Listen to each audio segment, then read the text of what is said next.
Коллективный Запад вкладывает все большие силы и ресурсов в борьбу с нашей страной. По оценкам европейских экспертов, финансовое и военное содействие Киеву с начала специальной военной операции превысило 90 миллиардов долларов. Это при том, что все это происходит на фоне уничтоженной на Западе энергетической инфраструктуры в прямом смысле, я имею в виду непосредственно инфраструктуры после взрывов газопроводов в Балтийском море, до уничтоженной инфраструктуры в виде связей, контактов, поставок и так далее.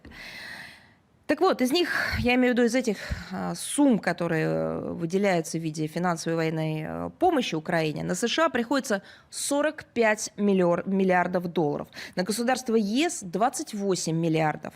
На днях в Конгресс США внесен законопроект о бюджете страны на следующий 23 год. Он предполагает выделение 44, ну практически 50 миллиардов долларов на помощь Украине. И значительный объем американских ассигнований пойдет на военные нужды. В том числе для поддержки этого законопроекта в Вашингтон и был вызван Зеленский. США и их союзники продолжают осуществлять масштабные поставки вооружений Киеву, обучают мобилизованных граждан Украины. Пентагон уже анонсировал предоставление вооруженным силам Украины систем Патриот, это противоракетная оборона, средств ПВО, новые партии боеприпасов на сумму 2 миллиарда долларов.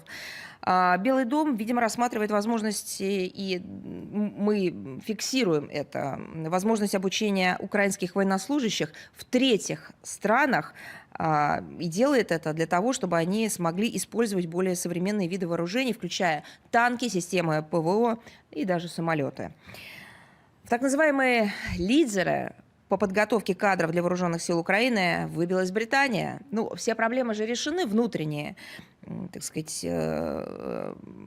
дракон повержен, никаких проблем не осталось, кроме как помогать киевскому режиму. Так вот, в текущем году на территории Британии прошли тренинг 10 тысяч солдат. В 2023 году их число может возрасти до 23 тысяч человек. На военных базах в Польше и Германии продолжается обучение украинских военнослужащих в рамках МИСЕС по военной поддержке Украины. К занятиям приступили 1500 человек. В Москве не остались незамеченными высказывания представителя Совета национальной безопасности США Кирби о признании Вашингтоном права Киева планировать и проводить военные операции на территории Крыма, определять их масштаб, темпы и сроки. Это, собственно говоря, прозвучало как еще одно признание де-факто непосредственного участия американцев в боевых действиях на стороне вооруженных сил Украины. Но еще раз говорю, в принципе, это уже стало армия, я имею в виду украинская армия, это стала наемническая армия из вооружений иностранных инструкторов и непосредственно наемников из зарубежных стран коллективного Запада, в первую очередь, во главе с Соединенными Штатами Америки.